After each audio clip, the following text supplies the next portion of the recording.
we're really lucky to have Billy here today, Billy Bragg. I'm sure he's going to say a few words about himself and what we're going to do. But we're going to be focusing on songwriting today, trying to get the most out of Billy while he's here. We're going to do a bit on that melody that we were just going through there. We're just going to put some words to it. And then in the second half, we were talking about writing a whole song together from scratch today. So I think this bit could probably take an hour or so, and I think it might be one of those things where some people stay here to work on the band bit, and some people go off with Billy, whoever wants to, including those people who play instruments. Anybody who really wants to get their words and their input and their ideas into the song can go with Billy to hopefully there's another. We've just counted the choir, so D9 is free, so there's another classroom. Brilliant.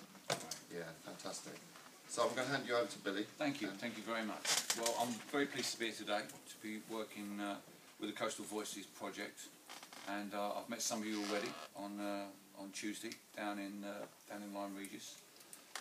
I'm a singer-songwriter, that's my job, that's what I do.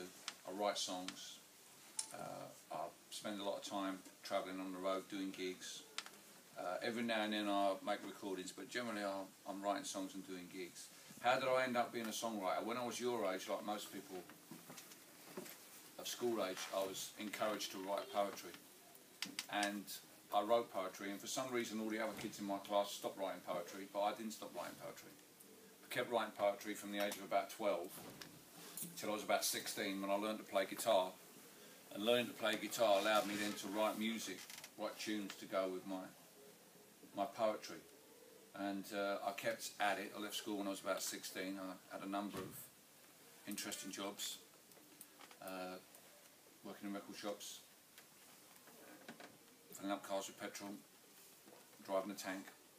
And all that time I was still writing songs, I was still playing my instruments, I was still taking time to do gigs, and eventually when I was about 25 years old I was able to start making a living.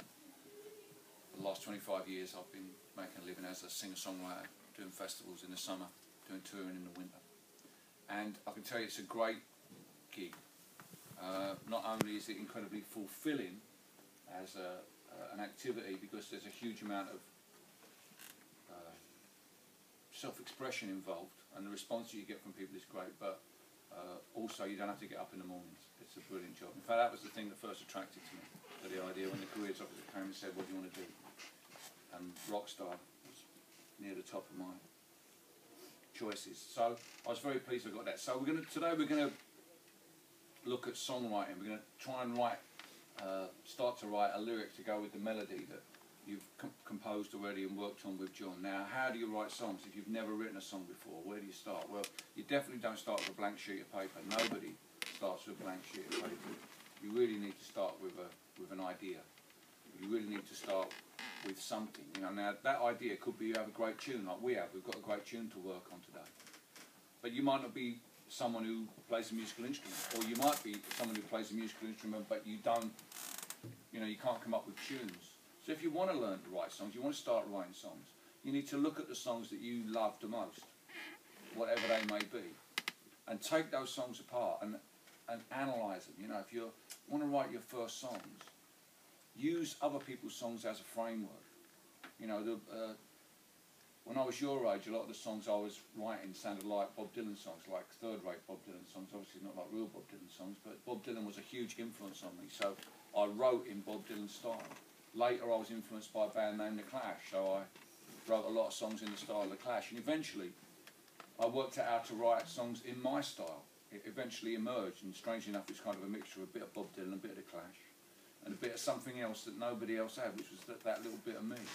But that's how you learn to do it. So there's nothing wrong with taking your favourite song, keeping the chorus, but putting your own lyrics in there, or changing, you know, those of you who are already, you know, musically attuned, taking that song and tweaking it a little bit and putting something else of yourself in there. But the most important thing when you're writing a song is to put something of yourself in there. And that's what we want to try and encourage you to do today in these songwriting workshop that we're going to be running here today. We are going to be asking you to to apply yourself to the ideas of songwriting. But what we really want is you to write a song that you want to write, not write a song that you think, that I think that you might write. You know, I need, you know, I need to know something in your song that I didn't know when I came in this room here. And the way that you do that is you put something very personal in your song. The absolute most personal song I ever wrote was a song about the death of my father. My father died 35 years ago. But that is the song that moves the most people in my audience. The song that people most ever come and speak to me about after the song, after a gig, is that particular song. And I can't help but feel that the reason it touches so many people is because I put so much of myself into it. So if you want to reach a lot of people, rather than writing a bland song that doesn't, you know, doesn't really touch on any emotions, if you can really dig out something that's very personal to you, you have a much greater effect of when you stand up and say it, resonating with your peers, with people who've had that similar experience to you, which are often people of your same age group. You know, we're in a very strange situation at the moment. My generation, and I know I'm going to sound like an old geezer, but I am in some ways an old geezer, but I'm an old geezer with a guitar. In my generation, when we wanted to speak to one another, when we wanted to speak to our parents' generation, we didn't have Facebook, we didn't have Twitter, we didn't have mobile phones, we didn't have our own magazines, we didn't even really have our own programs on the TV. The way we spoke to each other was through our music. We wrote songs, and that's why Jimi Hendrix is on the wall out there. It's because he said something to his generation that they didn't hear from anybody else. It's a very, very powerful medium, music. And in some ways that medium has been dissipated now by social media. There are other ways to, you know, to get your idea out there, to feel as if you're participating. But you can't really make a living out of posting on Facebook, you know. Whereas by being a musician, not only can you make a living, but you can go to a lot of interesting places. Last month I was in America, next month I'll be in Ireland, next year I'll be in Australia. So that's the potential for you, if you can write songs that resonate with people, reach in something inside you, get it out there, stand up, be honest about it, and tell you know, that thing that you know that nobody else knows, get that down on paper. That thing you feel that you don't think anybody else feels. You'll be surprised to find actually there's probably a lot of people in your situation, in your generation, in your class that feel the same kind of things. And that's what songwriting can do. It has the potential to make those connections. And there are also vocational possibilities. I thought I'd better just say that just so you can put a tick on that. So we're going to do a bit of songwriting right now.